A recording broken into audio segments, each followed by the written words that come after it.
Hello and welcome to our discussion on preparation of financial statements, a series of discussion, and we are in number 4.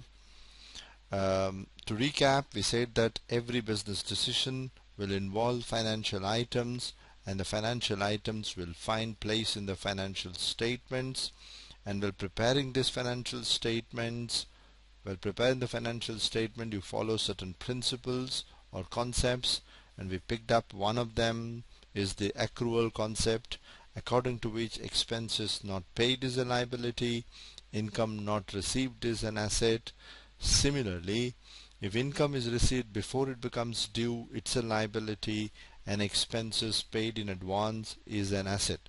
In this session, we will try to understand one more principle, that is the matching principle, which says the revenue for the period should be matched with the corresponding cost to determine the profit. So profit for the period is the income for the period minus the expenses for the period. And we'll try to understand this by taking an example on depreciation, and we go back to our Excel to get into to understand the depreciation. But before we do that, let me take you through our series that we saw. In the first case, no credit transactions calculated the profit. In the second case, we saw there were some outstanding expenses and the credit sales. Then we determined the profits and the cash flows and the balance sheet. After that, in number 3, we saw there is an advance from the customer and prepaid expenses, and accordingly the prepaid expenses and advance appear on the asset side and the liability side respectively. And in this session we will try to understand depreciation. So depreciation, as I mentioned here, is the allocation of cost over the life of the asset. So it's the allocation of cost over the life of the asset. So the cost of the plant is 90,000, life is 10, so depreciation per year is 9,000. The rest of the transactions are more or less same.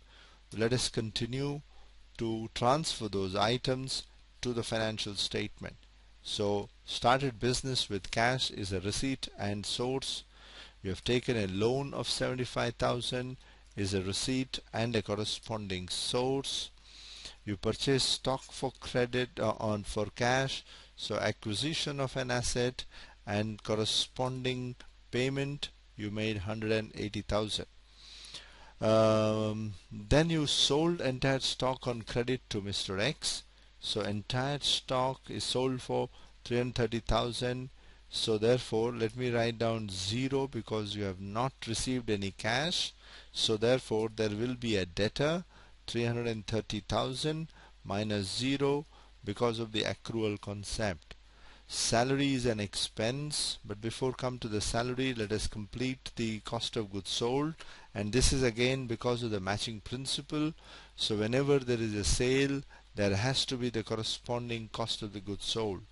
But when I sell the goods will no more be available on the balance sheet as an asset, so the stock will become 0.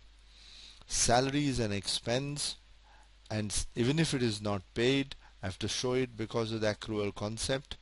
No payment, so there is an outstanding salary as a liability. As we saw in the previous case, the outstanding expense not paid is a liability. Expense not paid is a liability, outstanding salary. Interest is again, and because of accrual concept, I have to show the interest as an expense. Availability of money will decide whether you can pay or not. Suppose here we decide to pay. So interest paid, salary paid, cost of the goods sold taken.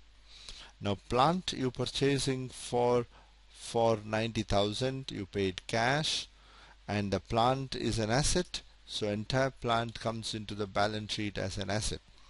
But since depreciation has to be shown because of the matching principle and it is an expense, so depreciation 9,000 will be shown as an expense.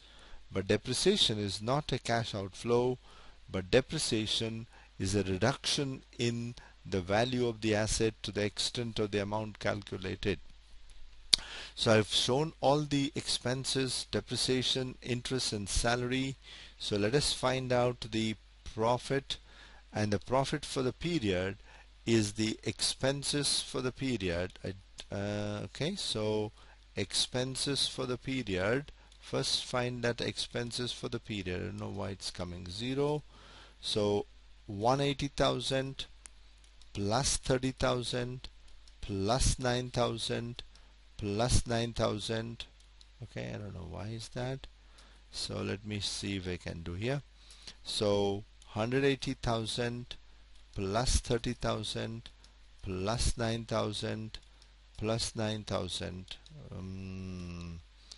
Let me format it. Okay, there is some problem. So expenses is 228,000, 228,000. Okay, 228,000. And so profit before tax is 330 minus 220 is okay, let me remove that, remove the arrow, is a PBT, and the tax is equal to 0.30. Okay, tax is 0.30, and I make the payment of tax immediately. As a result, my PAT is 71,400. If nothing is mentioned, I show the PAT as a retained profit, and that's what we have been doing consistently. Let me remove this and write down as 180,000. Okay, so that might reduce the problem. So the entire profit has been shown as a retained profit. Now, but if you see there is a payment, okay, and there's a receipts. So let us find out the summation of so 150,000, 75,000, 0 plus 0 is my total cash inflow. The total cash outflow is 309. So you can see you don't have that much of cash. So suppose we decide, because I don't have cash, let me collect money from Mr. X. So in that case, I show the cash inflow on the cash flow statement. Then Mr. Debtor will no more be a debtor because they have paid us. So debtor will become 0. Your cash in hand is 245,000. If no further payment is there, 245,000 will appear as an asset. As a result, your balance sheet tallies. So in this example, we saw the treatment of depreciation and also application of the matching principle. Matching principle says the revenue for the period should be compared with the corresponding cost, and the corresponding cost is depreciation, interest and the salaries. Therefore, the income statement is prepared on the basis of the accrual principle and matching principle.